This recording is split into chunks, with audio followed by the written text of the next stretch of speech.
नमस्ते दोस्तों, स्वागत है आपका आरपी स्टोरी चैनल पर। तो जुड़िए हमारे साथ और सुनते रहिए आरपी स्टोरी, जहां हर कहानी है आपके दिल के करीब। चलिए शुरू करते हैं आज की कहानी। चैप्टर 5। उसे कम न आंको। असल में उसने उससे अपनी कार धोने को कहा था, जैसा कि एमा ने खुद कहा था। लेकिन असल वजह तो सिर्फ उसे डिनर पर साथ ले जाने का बहाना बनाना था। पर एमा ने ये सोचा भी नहीं था कि डिनर के बाद सचमुच वो उसे कार वॉश पर ले जाएगा। और हैरानी की बात ये कि जब तक वह कार धोती रही, रॉबर्ट वहीं खड़ा उसे देखता रहा। उसे ऐसा लगा मानो कोई जमींदार अपनी नौकरानी को काम करते हुए देख रहा हो। जब उसने कार धोना खत्म किया तो रॉबर्ट ने खुद जांच की और संतुष्ट होकर सिर हिलाया। एमा ने अपने बड़े पीले रबर के दस्ताने उतारकर एक तरफ फेंके। मिस्टर एरिक्सन, अब मैं जा सकती हूँ? रॉबर्ट के होठों पर हल्की मुस्कान तैर गई। जरूर, कार में बैठो, मैं तुम्हें स्कूल छोड़ दूंगा। जरूरत नहीं, एमा ने कहा। मुझे डर है कि मैं तुम्हारी कार फिर से गंदी कर दूंगी और फिर मुझे आकर तुम्हारी कार दोबारा धोनी पड़ेगी। ये कहकर वह कार वॉश की पार्किंग से बाहर निकल गई। रॉबर्ट ने उसे नहीं रोका। उसकी कार एमा से आगे निकल गई। एमा वहीं खड़ी रह गई और हवा में मुक्के और लातें मारती रही, जैसे उसकी झुंझलाहट अब भी बाकी थी। कार के अंदर रॉबर्ट ने रियरव्यू मिरर से उसे देखा और अनायास मुस्कुरा दिया। बचपना। 2 ब्लॉक चलने के बाद अचानक एक अनजान मोबाइल फोन बजा। उसने देखा, एमा का बैग सामने वाली सीट के नीचे पड़ा था। उसने कार रोकी और फोन उठाया। कॉल करने वाला था प्रिंसिपल का बेवकूफ बेटा। रॉबर्ट की भौहें सिकुड़ गईं। ये कैसी बकवास है? उसने कॉल रिसीव किया। हेलो, इधर। एमा जब बस स्टॉप पहुंची तो दंग रह गई। उसका बैग रॉबर्ट की कार में रह गया था। अब उसके पास पैसे नहीं थे, न ही बस कार्ड और न ही मोबाइल। उसने गहरी सांस ली। ये तो मुसीबत हो गई। अब स्कूल कैसे वापस जाऊं? भागकर? और कोई तरीका तो है नहीं। उसने लंबी सड़क की ओर देखा। शायद अंधेरा होने से पहले पहुंच सके। मन भारी हो गया। जब से रॉबर्ट से मिली थी, उसकी जिंदगी में चैन की सांस तक नहीं थी। उसने कदम बढ़ाया और दौड़ना शुरू कर दिया। लेकिन 1 मील भी नहीं दौड़ी थी कि एक कार उसके पास आकर रुकी।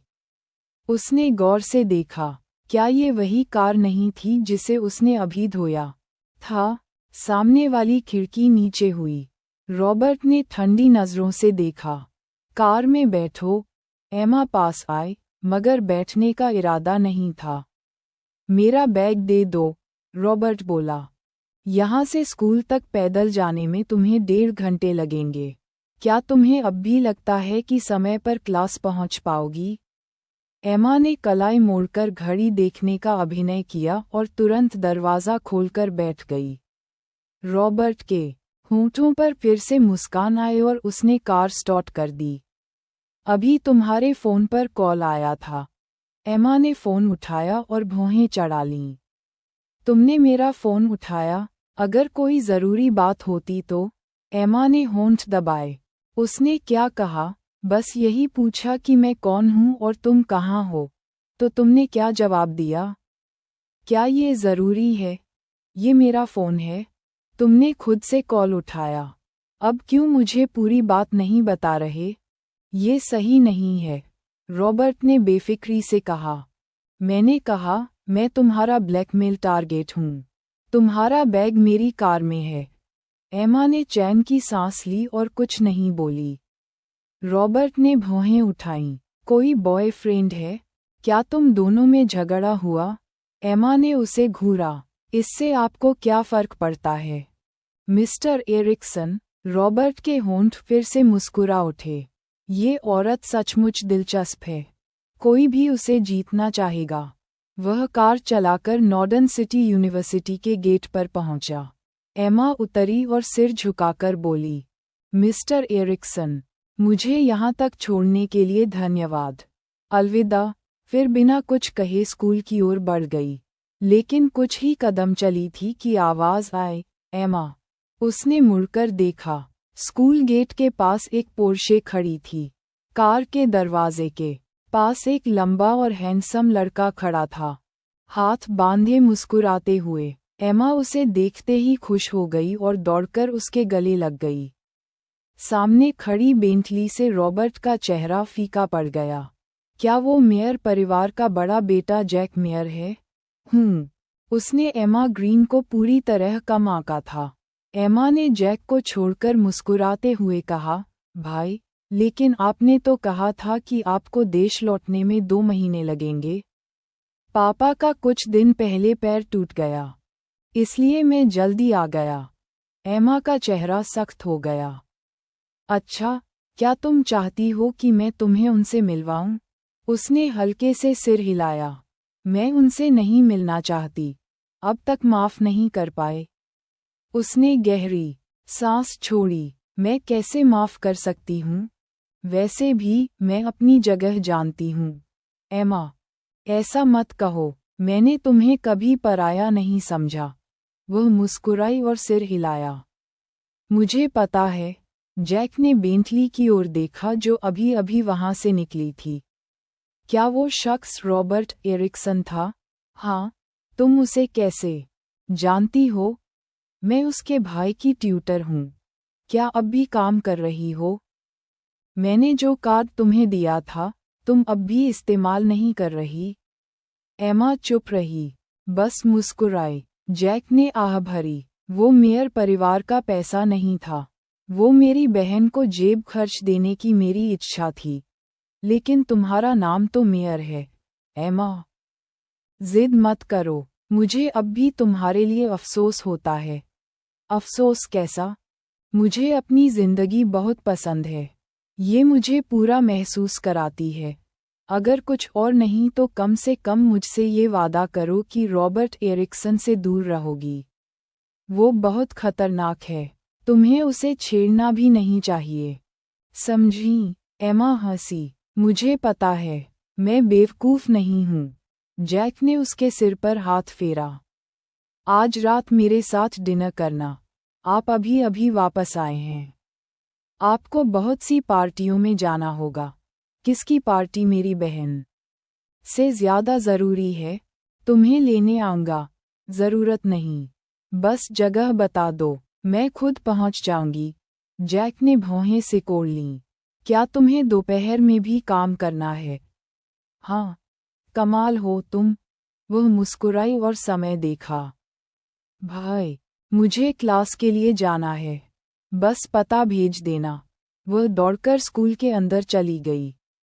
जैक ने पीछे मुड़कर उस दिशा में देखा जहां बेंटली गायब हो चुकी थी। रॉबर्ट एरिक्सन सिर्फ एमा को स्कूल छोड़ने जैसा भला आदमी नहीं है। उसकी असली मंशा क्या है? क्या उसने कुछ जान लिया है? दोपहर की क्लास खत्म होते ही एमा सबसे पहले बाहर निकली। उसे अब भी सैमुअल एरिक्सन को ट्यूशन देने जाना था। एरिक्सन परिवार का विला बहुत भव्य था। 4 2 मंजिला इमारतों से घिरा हुआ।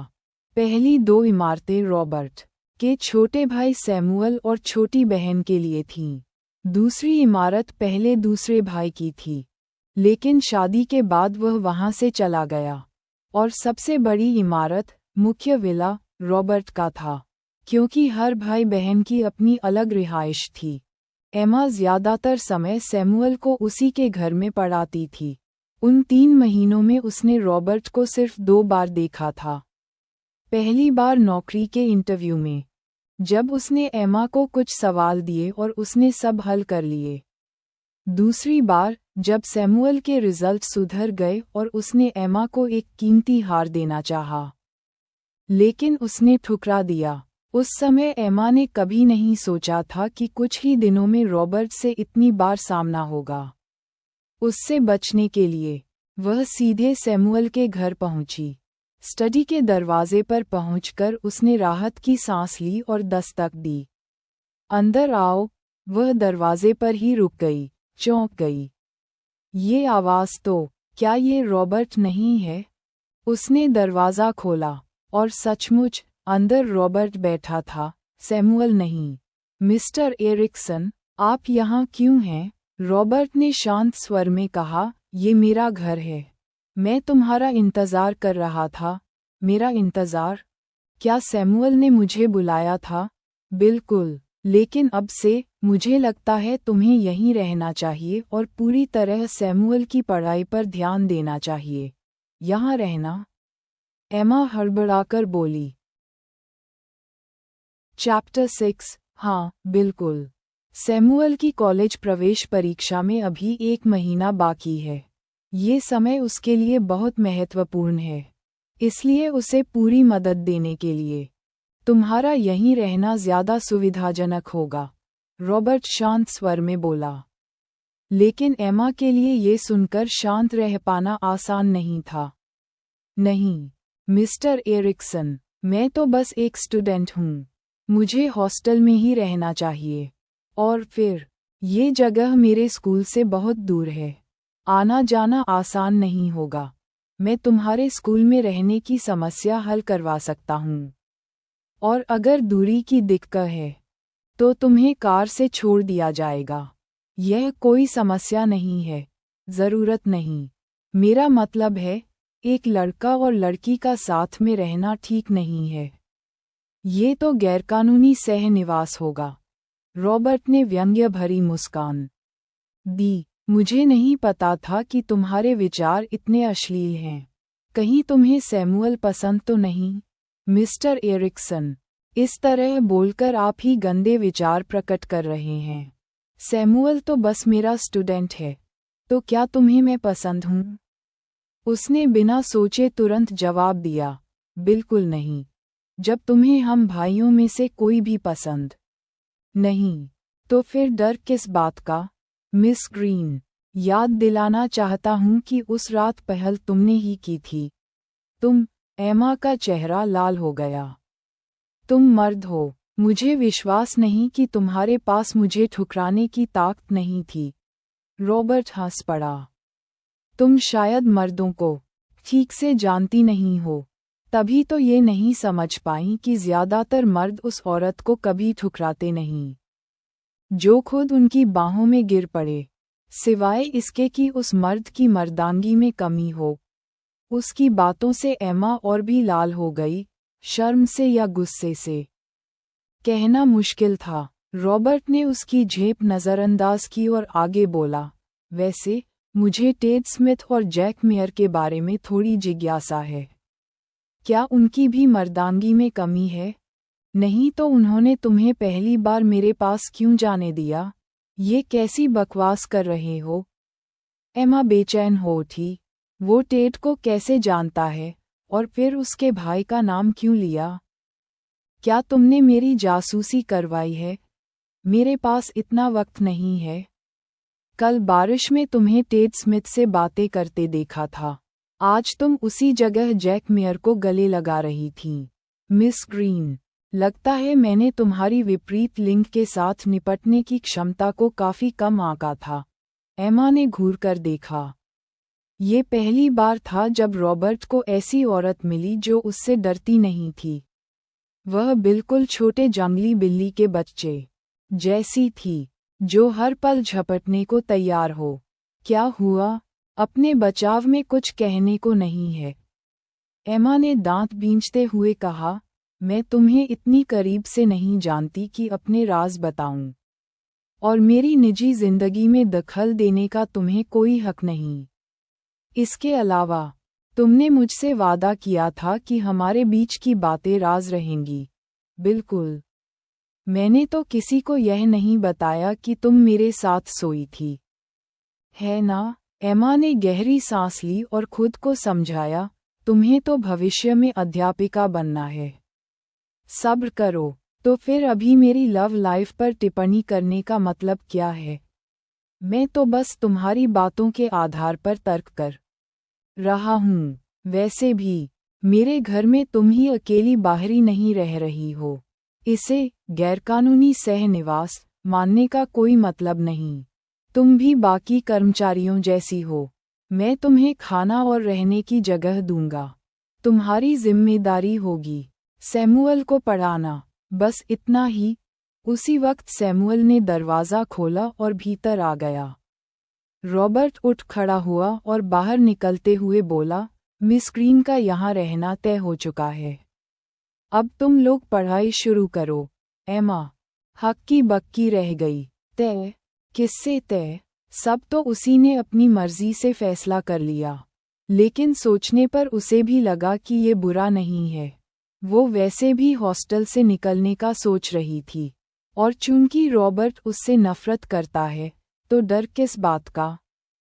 आने वाले महीने में वह नया घर ढूंढ ही लेगी।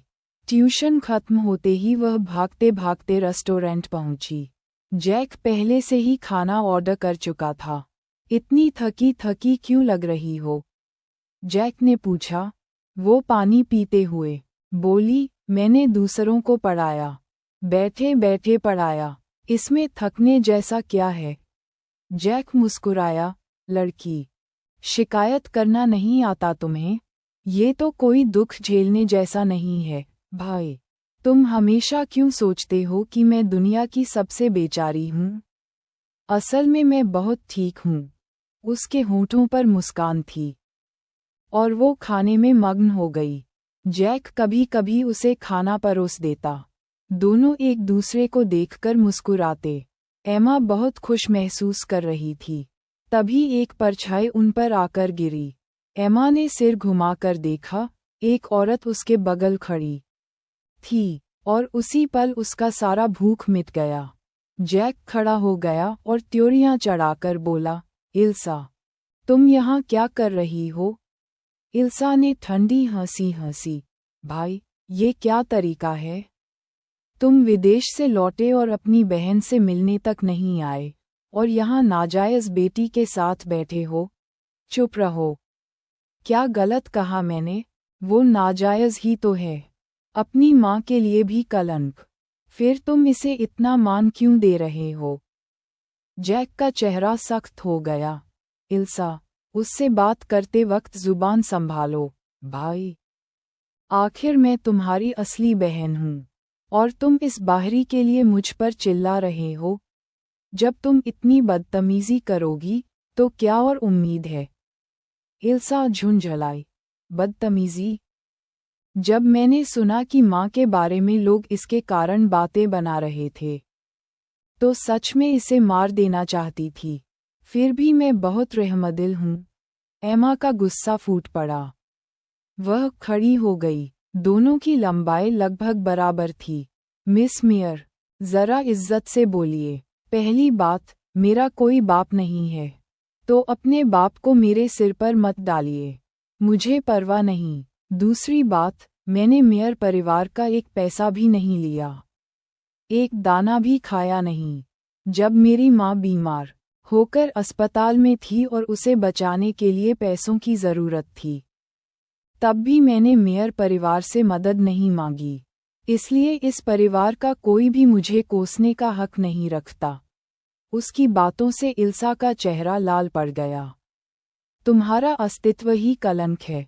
वो तुम्हारी सोच है, मेरी नहीं। मुझे गर्व है कि मैं अपनी माँ की बेटी हूँ।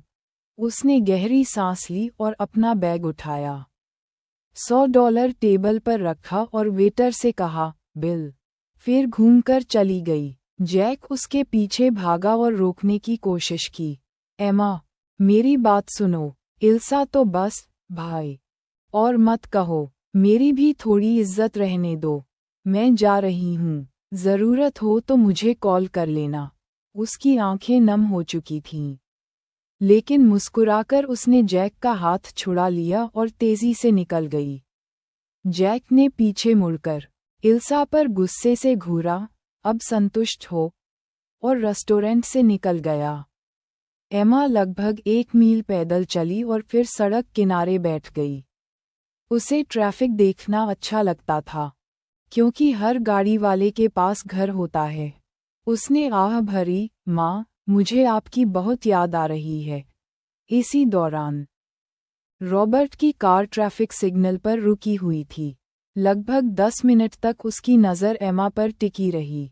वो सड़क किनारे बैठी थी, बिल्कुल टूटी हुई कठपुतली जैसी, सिर झुका हुआ, ठुड्डी सीने से लगी हुई, हिली डुली तक नहीं। रॉबर्ट ने कार का दरवाज़ा खोला और उसकी ओर बढ़ा।